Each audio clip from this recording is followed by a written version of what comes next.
नारी मैंने संपूर्ण असुरक्षित यार प्रतिवाद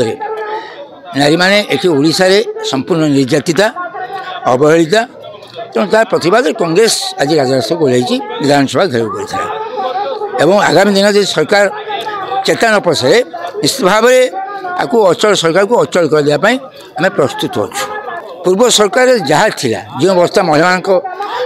अवस्था जहाँ थिला एबे ए सरकार आसवा परे प्रतिदिन शह शह महिला आज मृत्युवरण कर निर्यातिता होती ये नारी संपूर्ण भाव में असुरक्षित तेणु से सरकार चलवार क्षमता पाखे ना अकस्मात सरकार को पलि तेणु भावुँ ए सरकार बेसी दिन तिष्ठिब ना सरकार उपरे निर्लज सरकार उपरे प्रभाव कौन पड़ो जार व्यक्तित्व ना जार निजस्व ना जार किसी ना से महिला तार दरद ना आंतरिकता ना महिला प्रति से कौन पड़ो मन प्रति सरकार जी अत्याचार है कौन सी सरकार ये अत्याचार है